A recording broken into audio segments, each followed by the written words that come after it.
The following program is a Town of Colonie television production of the William K. Sanford Town Library. It goes all my life's a circle, sunrise and sundown. The moon rolls through the nighttime till the daybreak comes around. And all my life's a circle, I can't tell you why. Seasons spinning round again, the years keep rolling by. Top of the morning. Good evening. I'm Joe Doolittle. And I'm Kate Dudding. And this is Story by Story, Sharing the Human Experience, which is broadcast across several different cable networks at many different times. We are not crazy. We are just trying to accommodate everyone who might be listening. You're not crazy. I'm not going to say that I'm about me. a little funky. And I just had a senior moment, obviously. But we're gonna share with you some ideas and concepts about the art of storytelling, about storytelling as a method in communications and community building, and in entertainment, and in teaching. And it's going to be an interesting time, and we have just a wonderful guest teller with us this morning, and it's going to be fun, so stick around. What's the most interesting thing you've been doing, Kate? Well, he always asks that question, so this morning I'm going, oh, what am I going to answer? And the most wonderful thing that happened was, I'm not going to mention her name, but there's been a storyteller who's been involved in our guild for years, but has always been very nervous to perform before a paying group. And she did that recently. I was there, and I said, wow, I think you've gotten over your nervousness. I couldn't tell that you were nervous at all. She said, oh, I was. I said, but, she said, I think if I got a little more practice, I would get better at it. And that's the first time in 15 years that she's made that step to want to get over this, to believe she could get over this. And so that was my best moment all month, hearing that finally, because she's a fabulous teller, but I think grew up telling around the kitchen table, so that was her most comfortable place to tell. But now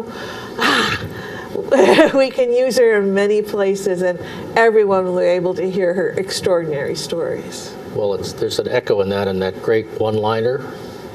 How do you get to Carnegie Hall? Practice. Yeah. All right, yeah. How do you learn to tell stories? Tell stories. Right. How do you learn to be a better storyteller? Tell more stories. Oh, that's so true. Well, for me, we talked about it last month. We had a wonderful story Sunday with Kent Bushman and Harlan Ratmeyer, and listening to The Whisper, and it was woven through the theme was the idea of ministry. And since Harlan and Kent are both ministers, and Kent shepherds a group of people in divinity school. And you are I'm a chaplain to them. So Albany Med. But the neat thing was we raised about $3,000 clear for a scholarship fund that supports 5 folks from our denomination, the Reformed Church, who are in divinity school. And so if you think church is dying, we got some great young people coming up. And actually, one older, younger person in that group is coming up. And then, there was a great article about Kent in the Times-Union that came out of some of the promo. And the balancing data, the tragedy behind that is that the Friday after the Sunday, Kent and Jill Bushman had their house burned down. And he raises his own chickens. And in his portable chicken coop he had on his front porch, he had a warmer. And that caught fire, and that burned the house down. So we've been shocked by that. And there's been a great outpouring of support. And if anything, the community that Jill and Kent, through Camp Fowler and church and storytelling, has been so supportive. And I've seen that. And the only loss that was not material in a way as a thing was Kent's dog, Jonah, a Springer Spaniel. And for those of you who know Kent, he's had another Springer named Boaz. And if you go to our website, you can hear the story of Ken and Boaz, and Jonah was in that lineage. So in response, there's a thank you card that they're sending out, and I have a copy of it here, and we'll scan it in so you can see it on the website. But I want to share the story of the card. And on the front of the card is a picture of Jonah at Camp Fowler looking at the lake. And there is a story Kent tells about Jonah barking at his own image from the bow of a canoe. And he's looking out there, and a line from a Carl Sandburg poem about Jonah is on the front. If I would pass the tomb of Jonah, I would stop there and sit for a while, because I was allowed one time swallowed deep in the dark and came out alive after all. So that's his thank you. And on the back is a picture of the Adirondack wing that they put on the house, which was all tongue and groove and post and beam construction. And another friend sent a line from a Japanese poet: "Barns burnt down, now I can see the moon." And the thank you note is surrounded by a picture of a stencil that Jill Bushman did on their living room floor, hardwood floor. And it says, "Truly devoted, madly devoted, 2010, KB and J." And it's just a wonderful tribute to their own love and relationship. And the card is in thank you for all the community support that the Bushmans have and will gather, because there's goodness in people on all sides of those relationships. And when we're challenged, it is good to support friends, and it is good to be thankful, because as we know, thank you is the only needed prayer. So thank you for letting me to share that story about one of our storytellers. Yes, they had an online campaign with a goal of $5,000. And when it was over, I think 3 weeks later, over 500 people had donated a total of over $45,000. Kent is very beloved in every community that he's in. And, I loved what in his story about Boaz, he talked about how Boaz was not allowed to eat in the dining hall, that his dish of kibble was out on the porch. And so he would take a piece of kibble and come in and eat it at Kent's feet, and then go out and get another mouthful and come in and out. And Ken said, I think some days there was a negative calorie intake with all the exercise going back and forth. But you see, while I was his owner, he was my keeper.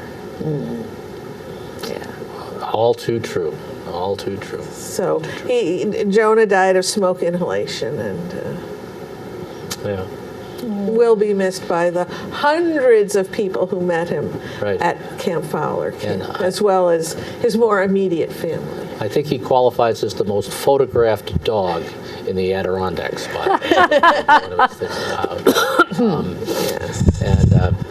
And so we're just reminded of kind of the goodness of storytelling, and we actually have another reminder of the goodness of storytelling in our guest, and Lorraine Hartin-Gelardi has been with us before, and I have stories about Lorraine too. Oh, I have stories about Lorraine. And I'll use this one maybe as an introduction, because one of the things that we did together was we had a big storytelling conference in Albany for our New England storytelling group, Lanes, and we had a special New York show. And it was a treat because we conspired on like the title and things like that. And Lorraine said, I think I'm going to MC. And when she said it that way, it was clear that she was going to MC. But she did such a masterful job of weaving the the bulwark of the stories into a wonderful performance. And keeping the focus on the stories and the tellers. Sometimes an MC kind of takes over. I'm not looking, I'm definitely not looking at you. But I've seen in other places that the MC is constantly shifting the focus. It's like, no. And Lorraine did it very graciously and artistically. It was lovely to see. And we did a CD of that show, which is called Vagabond Shoes. And if you'd like a copy, you can contact Kate or I directly, or you can go to the New York State Folklore Society, which has several copies available at their store on J Street. And it's just a great collection of New York stories, these vagabond shoes from the song. And it's from the early white history of I don't think there was any. Were there any Native American stories? No. Yeah. Well, there was some Native American stuff in Jonathan Crook. Right. Okay. Right. He talked early Hudson, the river that flows both It's ways. the Maniconetuck, right? And right. Now you hear that voice? Oh. That voice is Lorraine Hartin-Gelardi, who's with us. And welcome, Lorraine. We were talking about you, and you just had to get into the conversation. I just have to. I always Welcome. insert myself. Thank you. I really love to do this. It's Well, so yes, kind it's of good you to to have you. invite me. It's nice It to have really is. somebody from the tropics of Poughkeepsie come all the way up. Not in the least bit tropical in that neck of the woods. It was 4 this morning when I got up. 4. Oh, above It was zero. Yeah. above zero. Well, And she the was. windshield didn't make it -50 or anything. I don't know. I didn't stay out long enough. I sprinted to my car. Right. So it's enough of the weather. Enough of that. It will go. It will go. It will go. It will go. But I want to tell my favorite story of Lorraine. It was the first time I told a telebration. So I was a very new teller, and Lorraine was in the front row center.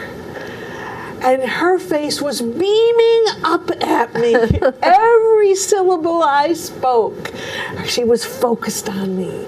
It was such a energy-loving current that kept on renewing me as I was telling then. So Well, it was a wonderful story, Kate. It was a wonderful story. But I wanted to say that was A few 15 years ago, probably. It was a maybe few little years more. ago, a More few than years that. ago. So but I still see your face. And that building we were in, Right, it was doesn't exist anymore. Oh, They've really? done it into an auditorium with tables and things. Oh. But I see you there. It's in my mind. Yeah. It still is there. And Well, that's- it's important to be a good, that's the other half of storytelling. We talk so much about telling and sharing stories, but it's also listening to stories and listening to people, not just when they tell, but in the course of our everyday lives. There's an awful lot said between the lines, and you have to pay very close attention, very close attention.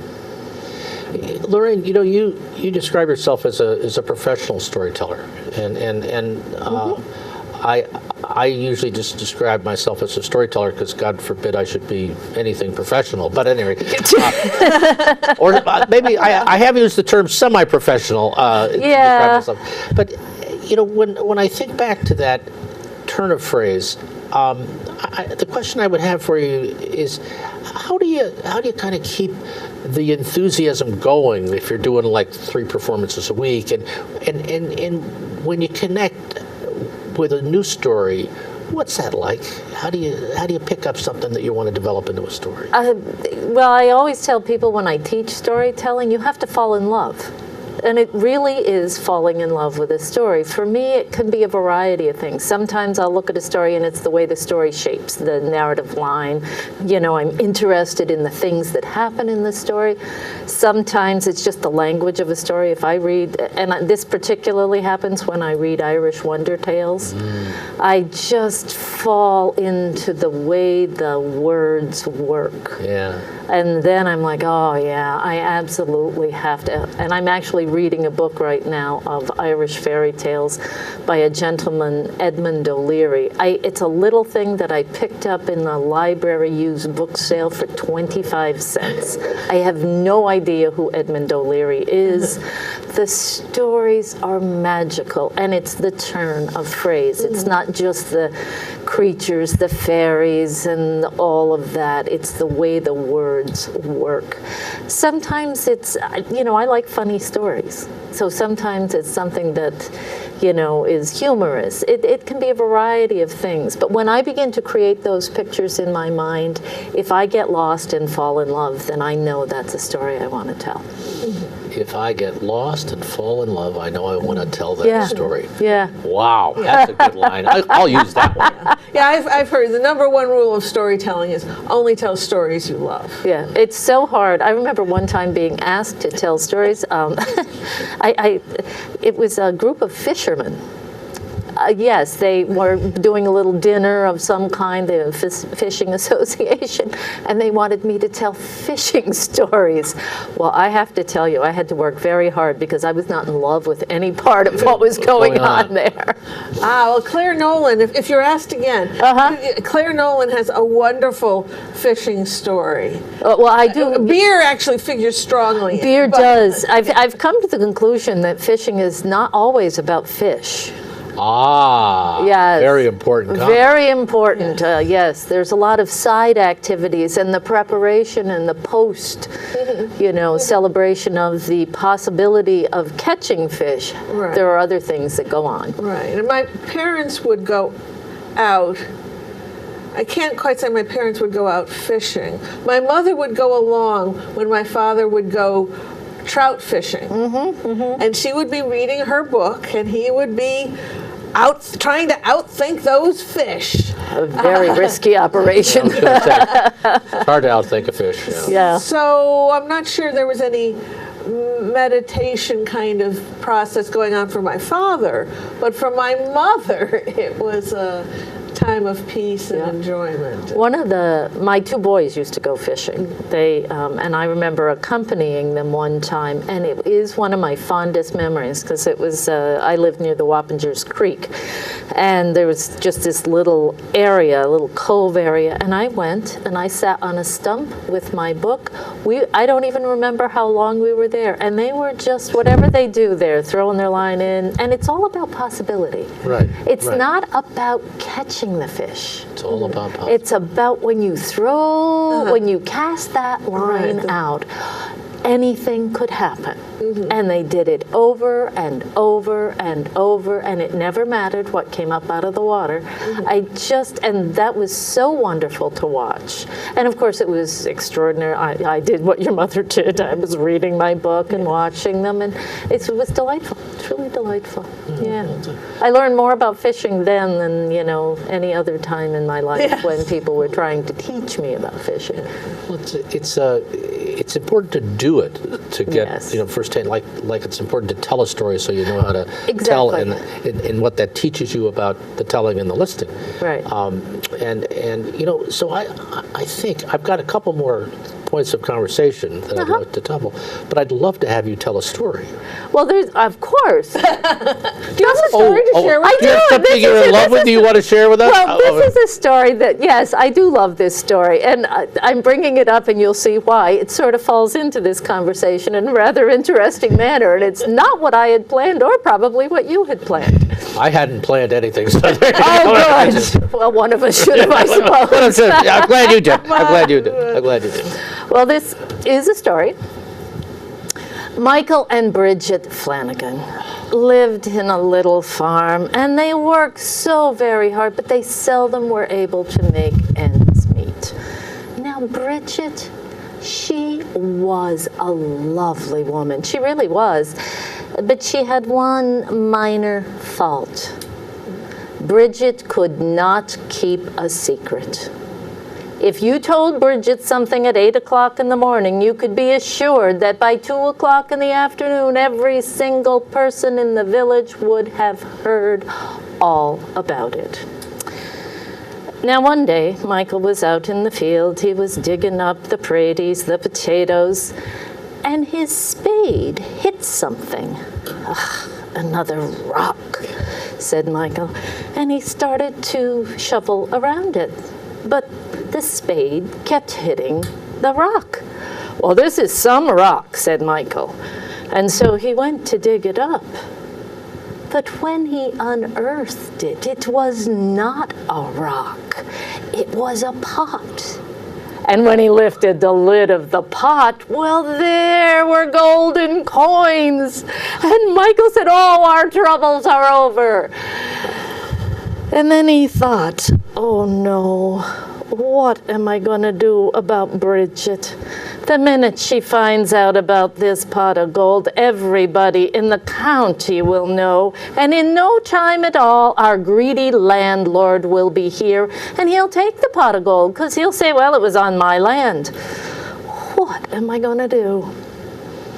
Well, Michael sat there leaning on the handle of his spade, and he thought, I'll wait till she's asleep. Then I'll take the gold inside and I'll bury it under the flagstones of the fireplace. And that's exactly what he did. The minute Bridget began to snore, out into the field he went, dragged in the pot of gold, and began digging the flagstone in the fireplace. It was not a silent operation. And Bridget woke up, ran into the kitchen, saw her husband with the spade, and said, Michael Flanagan, what are you doing in the middle of the night? And then she saw the pot. And before Michael could stop her, she bent down, lifted the lid, and said, Michael, look at all that gold. Oh, Bridget, you can't tell anybody. Please, Bridget, promise me that you will not tell a living soul, because if our landlord finds out, he'll come and take the gold. Michael, I would never breathe a word of it, not to one single soul. And Bridget went to bed. Now, Bridget may honestly have believed that that was the truth. Do you think? No. Michael did not think it was the truth, and he sat up the entire night in that kitchen trying to come up with an idea to prevent Bridget from spilling the beans about the pot of gold. And when the sun came up that morning, Michael had a plan. The first thing he did was go into town, and he went right to the fishmonger's. And he bought a dozen speckled trout. And then he went to the baker's. And he bought 24 buns, raisin buns, and half a dozen honey cakes. And the third thing he did was to see the butcher. And he bought a nice string of 3 fine, fat sausages. And then Michael went into the forest. And he took those 12 speckled trout, and he scattered them along the grass, right amidst the fresh fallen dew. And then he took the currant buns and the honey cakes and put them in the branches of the tree. And the last thing he did was to take those 3 sausages, tie them to a string, place them on a stick, and put them in the stream that ran at the edge of the forest. And then he ran home. And when he got inside his little cottage, there was Bridget stirring the porridge, and Michael looked at her and he said, Bridget, put down your spoon. Why, we have to go fishing in the forest. Michael, are you daft? Fishing in the forest? Yes, it's a once-in-a-lifetime occurrence, Bridget, but I swear to you, there are trout in the forest, swimming through the grass. And what's more, it's been raining buns and cakes all night. Well, Bridget grabbed her shawl, grabbed her basket. Michael grabbed his fishing pole, and off they went into the forest. And when they arrived, it was just as Michael had said. There in the dewy grass was a whole bunch of trout swimming. Michael, you were right. Well, what an amazing thing. And Bridget scooped up all of those fish and put them into her basket. And when she looked up into the branches of the trees, Michael, look! It's been raining buns and cakes all night, just like you said. And she climbed up into the trees and she took down all of the currant buns and the honey cakes, put those in her basket, and as they were walking along, Michael said, "Well, you know, it has been such an extraordinary day. Why don't I go fishing in the stream and see what I might catch?" And when he cast out his line and pulled it in, there dangling from the hook were 3 fine fat sausages. Well, they put all the things in the basket, went home, and Bridget cooked them the most magnificent breakfast they had had in quite some time. But do you think Bridget had forgotten about the pot of gold? No. In fact, that was what she told every single person she met that day about how her husband had unearthed a pot of gold, which they now had in their house. In a week's time, everyone in the county had heard about Michael Flanagan and his pot of gold, including the landlord. And the landlord came to pay the Flanagans a visit. They were sitting at the table having a cup of tea when there was a knock at the door. Michael opened the door, and there was the landlord. They invited him in. He sat down, and he wasted no time getting right to the point. "Michael Flanagan, it has come to my attention that you happen to have a pot of gold that you unearthed on my land." "Well, where did you hear such a thing as that?" said Michael. "From your own wife. She's been telling everybody." "She has she? Well, now that's quite interesting. When do you suppose I found this hypothetical pot of gold? Why don't you ask her? Ask her when I'm supposed to have dug up this hypothetical pot of gold." And the landlord looked at Bridget. "Mrs. Flanagan, do you recall when your husband dug up the pot of gold?" "Now let me see," she said. "I do. Why, it was the night before we went fishing in the forest." "You went fishing in the forest?" "Oh, yes, the trout were running through the grass, and I just scooped them up. And you know, it was the same night that it had been raining cakes and buns all night long. Why, the trees were filled with them. And you know, another thing that was quite interesting about that day, when my husband went fishing, didn't he catch sausages? 3 of them." "Oh, fishing in the forest, raining cakes and buns, and sausages in the stream." And Michael leaned over and he said to the landlord, "You know, she's as crazy as a March hare.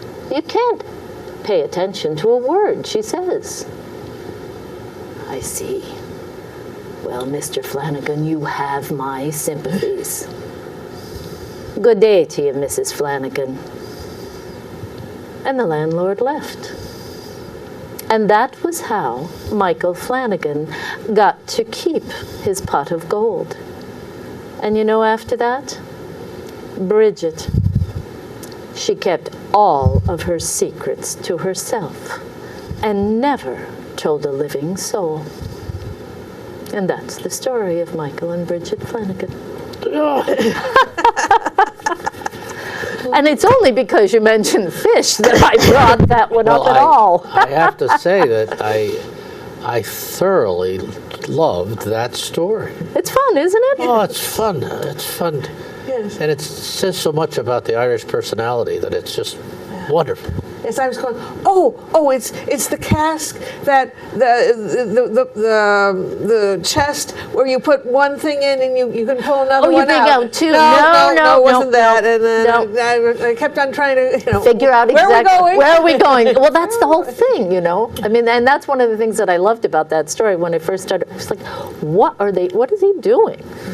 you know? It's just that kind of keeps the I audience. got a little hungry there. You do, don't you? Yeah, but especially for the what breakfast. What does that have to do with the golf? Yeah, but it's just a fun story. It's a fun story. Please, Lorraine, give us a little bit of the harvest of that story. In other words, did you find it in a book? Did somebody tell it? I've been did it actually come telling it for several years. I did find it in a book, and it's a book of old folk tales. That particular folk tale is not Irish in origin. I hate to bring that up, but it's true. I believe, and it's been such a long time that I forget the book. A lot of what I do is when I find something that I like, I have to rewrite it. I have to make it my own, which I think is what any storyteller does. But oftentimes I change the location, I change the details, because even though folk tales have, a similar vein, and you can find them in a variety of areas, the particulars are what's the fun part. Right. So, making something have a feel that's Irish is very different than something that might be Czechoslovakian or something that might be even British or Scottish. There's a slight, and that's the fun of it. Yeah. That's so much of the fun of it. I have a story where the baby wants more apple juice. And they don't have any more in the house. And at one point, the father is offering her different kinds of juice. And I want more apple juice. So he said, I'll go to Stewart's. Right, exactly. It's placing it in your own locale, or at least in a locale in your imagination. First, I just, to the store. But then I said, No. It should be Stewart's. Because that's where we live. That's where you would run to get something like more apple juice. Yeah. And sometimes what happens when you start tinkering, as I would call it, you change, because I envision everything before I actually write it down, and then once I write it, I know it, and then I can throw the paper away, and it becomes something else altogether. So it's a very dynamic process. But sometimes you just change it, all of a sudden some idea comes to you, and you're like, oh, well, that's a good thing, but now I'm going to do something totally different. Totally different. So there's a lot. Share with us when you actually write a story down. Have you told it a couple of times? Do you write it No, before you tell it? and I'm different than a lot of other storytellers because I've talked to storytellers about their process. But for me, I have to write it. And there's a reason for it, because before I'll put one word on, well, it used to be the paper, but now it's the computer. Before one word goes down, I have seen it. It's almost like I'm a child playing an imaginary game. Even before I come up with the names Michael and Bridget Flanagan, I have to sit there and see them. What do they look like? Where is this little house? What is the landscape? What are they like as a couple? You'll never know any of that, and I don't know that it does anything other than the tone of voice when Michael talks. But that I have to know, and then I begin to write. You create an internal I screenplay. do. I have a whole, people talk about storyboarding. I'm like, I haven't got time for that. I do it all in my head, but I do it scene after scene after scene, or whatever you want to call it. I break the story into pieces and I envision it. And then for me, I have to write it because somehow that anchors it. Otherwise, it's all floating around. And then once I've anchored it, I can yet again play with it. So it's a lot of I use the word work, but sometimes it feels like work, but more often it feels like play.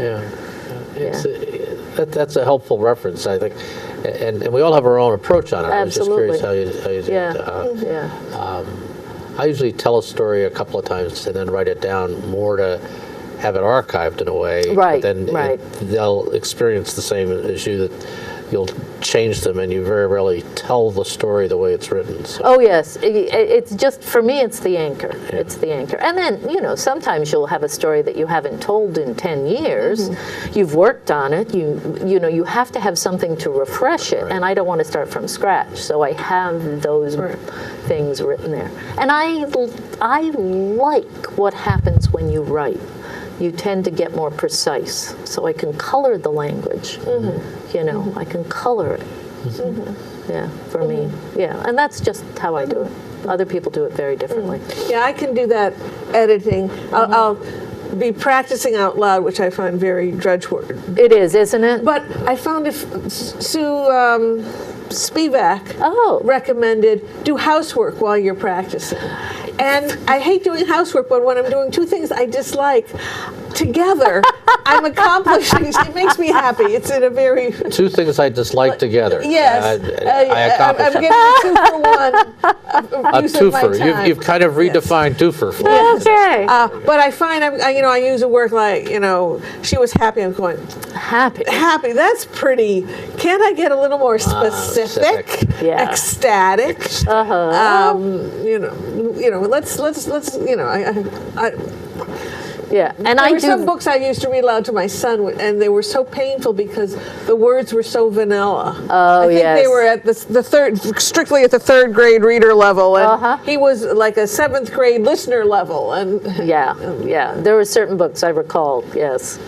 I won't name any, but Yeah. that would probably be unfair, especially. Yes. yes. But anyway, we could talk for 12 hours, clearly. Yes, we could. And our Do we have something going on in the month of March? Yes, we do. storytelling? Starting right on March 1st. The Kindness of Strangers. Oh. At Proctor's at 2 o'clock, right after the Green Market ends. We have 7 storytellers, including Joe and me. And I'm really looking forward to hearing that. I think it's a great lineup, and I think it's a great theme. And apropos of the story about the Bushman family, Absolutely. it's strangers and friends can be more than kind in times of need. But I'm familiar with those tellers and some of the titles of the stories. It's going to be a program that will enthrall you.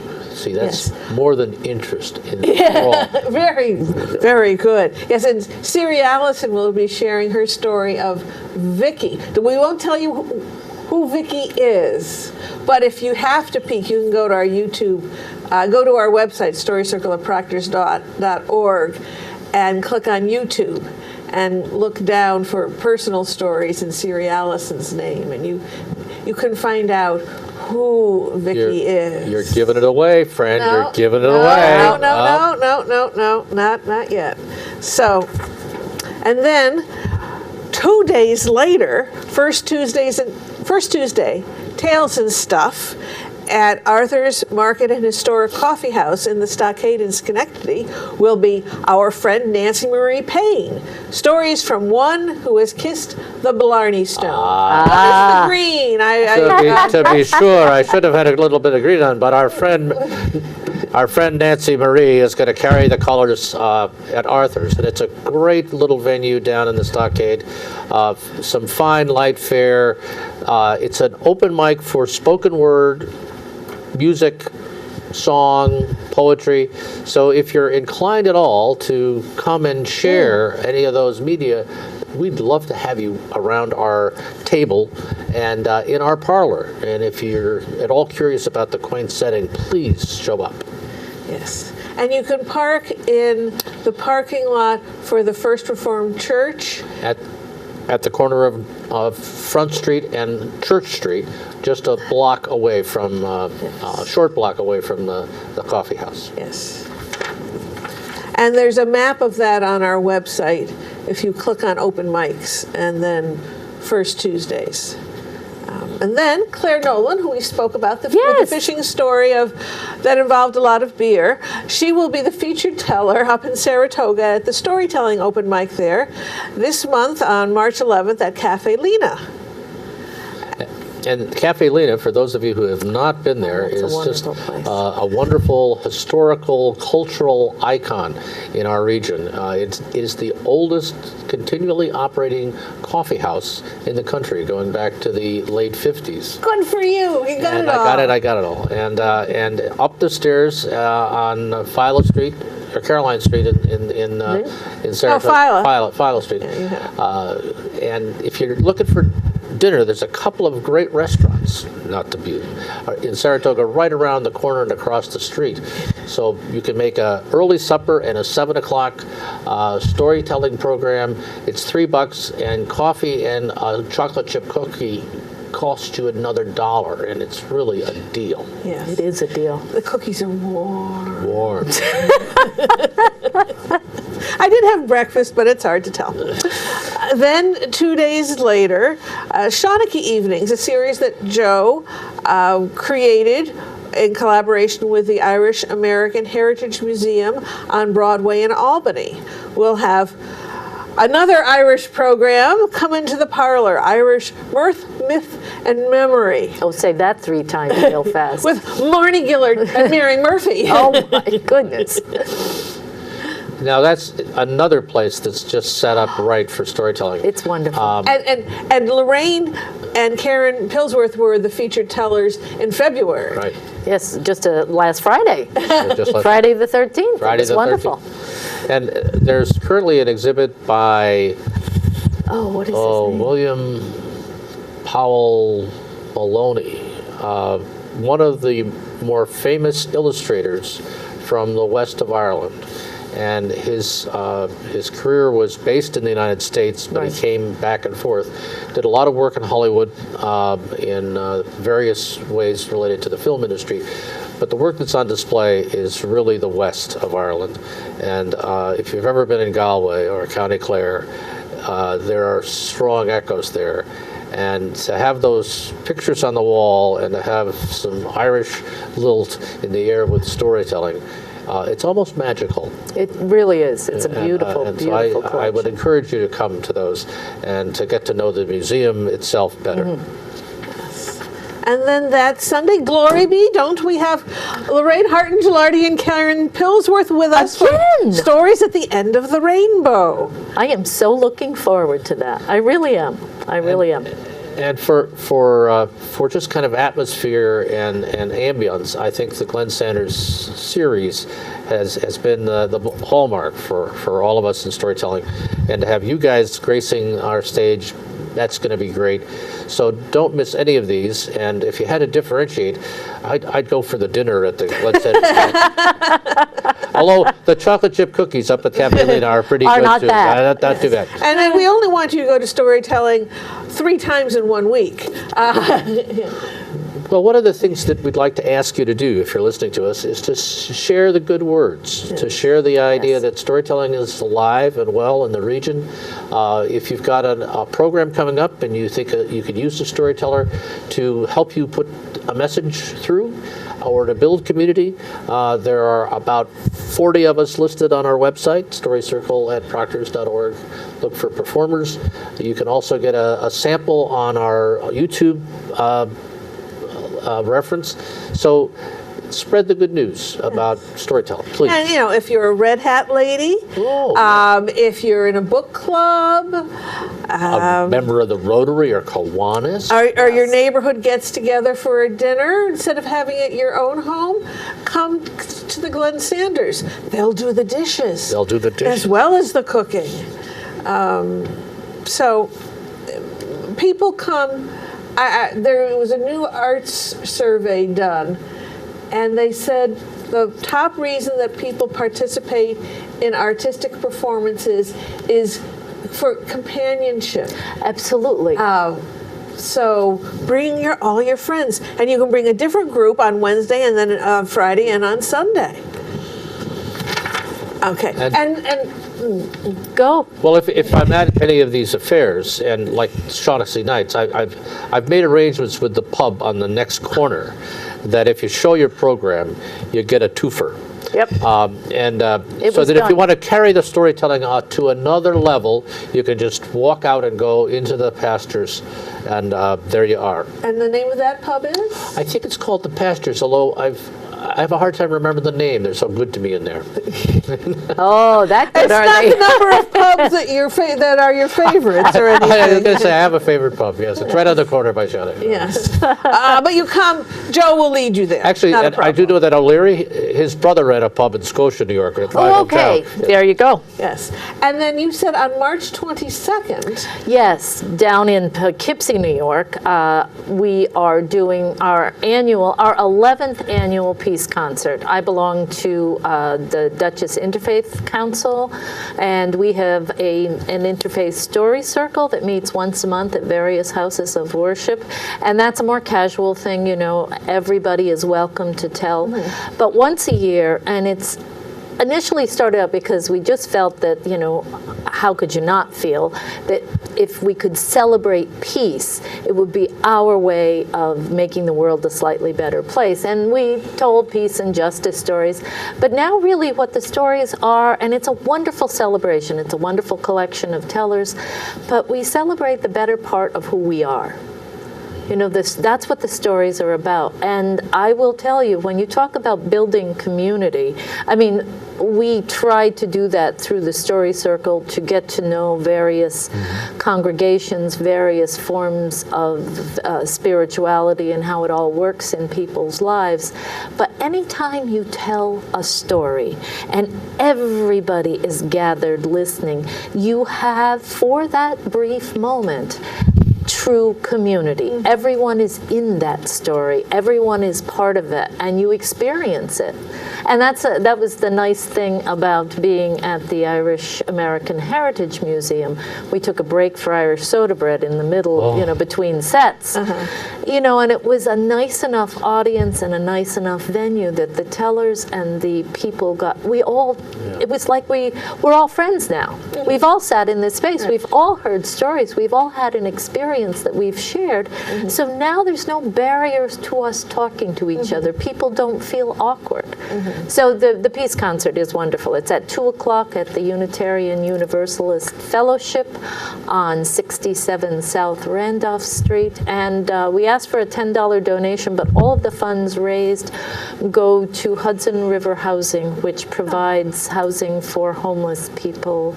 And I cannot help but think, you know, every morning when I go to my car, what it must be like to spend a night outside in this kind of weather. You know, so yeah, it's a wonderful celebration of who we are as people. And spring will be here by then. Yes, I'm counting on it. Well, you know, we for 10 years, we have had the Peace Concert in either January or February, depending on what's going on in the community, and we have never had to cancel. I have thought, oh, that's wonderful. But this year, it was not to be, so we rescheduled. Yeah. You know, there's another application of storytelling in community building and in social justice coming up on the 3rd of March.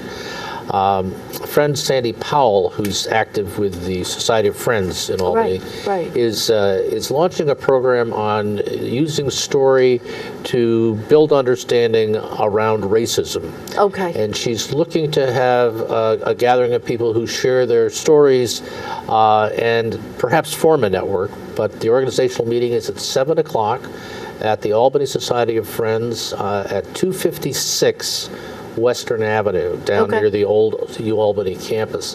And I think that's kind of an innovative application of an ancient problem. But she and a couple of colleagues have taken this on, and I'm looking forward to listening that night. Okay, so we've given up going chronologically. Yes. I realized that I had another slide before I went to you on March 22nd. Our next Story Circle meeting, which is happening here at Colonie Town Library. Thank you, Colonie Town Library, for housing half of our Story Circle meetings and giving us the opportunity to share stories on your TV channel and thus on other cable TV channels throughout the Capital District. Tuesday, March 17th, 6:30, 8:30, sharing stories. Please, no reading. You could have an outline or a storyboard, but we do not want you sitting, going, blah, blah, blah, blah, once upon, no. We want you to break you out of the reading habit and into the telling habit, and looking at the people you're sharing the story with, and seeing them share their head, shake their heads, and you go, oh, you know what I mean. Yes. I remember when my children were little and I first started telling stories, and the school librarian said to me, he said, Lorraine, when I put down the book, I take away any barrier between me and the children. And I have never forgotten that, because that's actually what happens. When you tell a story, there is no barrier. There's nothing between you and your listeners. Right. So when you take down the barrier, there's nothing between you and your listeners but the story you love. Exactly. Isn't that nice? Yeah, there you go. And just one more reminder, our last slide, YouTube channel, over 100 stories now. I think it's more like over 150 150. stories now. Wow. Storycircleofpractice.org, click on YouTube. So, Do you have another story for us? Yes. We have 11 minutes. I can do something in it. Whoa, I was worried there. I'm looking at the clock going, I wonder how many minutes I have. Well, this is actually a short story, and it's a tradition. It is a traditional Irish tale. But of course, you have to tell it the way you see it. There were two sisters, Maggie and Maureen O'Malley. They lived, like so many in an Irish story, in a tiny little cottage on a piece of land that their parents had left them. Now, Maggie and Maureen, why, they were as alike as two peas in a pod and as different as night and day. They divided the chores. One day it would be Maggie in the fields and Maureen home taking care of the house, and the next day it would be just the opposite, because everybody needed a chance to experience everything. Well, on this one particular day, it was Maggie who was out in the fields working, and it was up to Maureen to take care of the household. And she got up early and made her way into town so that she could get supplies for baking. And as she was walking along the lane, she heard this strange sound coming out of the ground. And when she looked down, she saw that there was a wee little man stuck in the crevice of the rock. Well, he was bent backward. Yes, his knees were under him. He was struggling and squirming. And Maureen said, "Just wait a minute. I'll have you out in no time." And she reached in. She pulled him up out of the rock, set him down on the ground, dusted him off, straightened his little cap. And it took him a moment or two to get himself righted. But then he looked up at her and he said, "Well, so you know, when humans help out fairies, we have to give you some wishes. So you have 3 wishes. What would they be?" "Well," said Maureen, "that's quite a responsibility. I mean, there are a lot of things I could wish for. And you know, I live with my sister Maggie, and it would not be right for me to make that decision by myself, because of course it would affect the 2 of us." "It's fine. The wishes are good for a year. They're for you and your sister. Thank you very much." And off went the ferryman. Well, I can tell you right now that there was very little housework done on that particular day, because Maureen went back home and she spent the entire day thinking about all of the possibilities. I mean, 3 wishes was indeed an extraordinary responsibility. And she thought and she thought and she thought and she thought.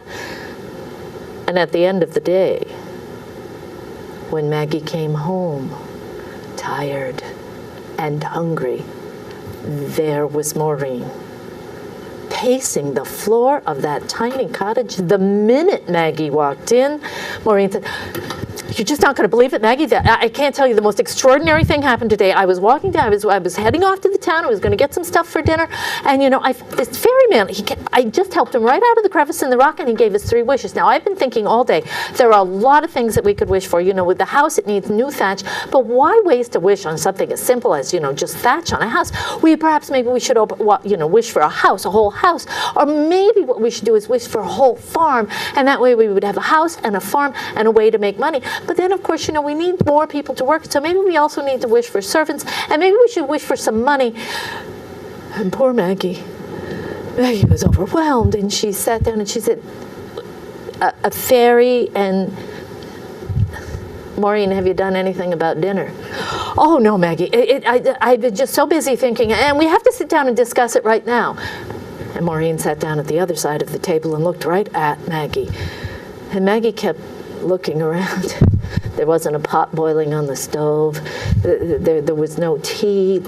There was nothing. And she was listening to Maureen go on and on about the possibilities for wishes. And finally, Maggie just looked at her and she said, "You know, to tell you the truth, Maureen, what I really would wish for right now is a plate of sausages." That's it. No sooner had she said those words than there on the table was a steaming plate of delicious hot sausages. Maureen took one look at Maggie. Maggie O'Malley, what is the matter with you?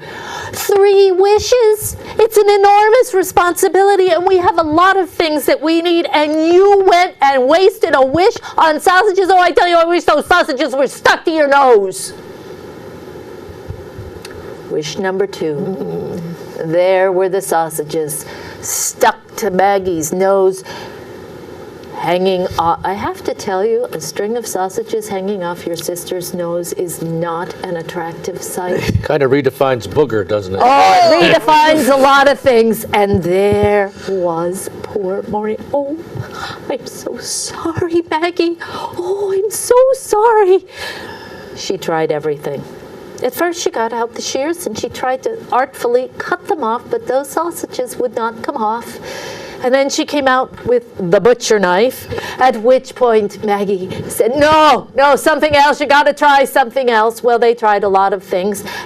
Maggie even lay right down on the kitchen floor. Maureen put her feet on either one of her shoulders, grabbed hold of those sausages with all her might. She yanked and she yanked and she yanked for over an hour until Maggie thought her head was going to come off.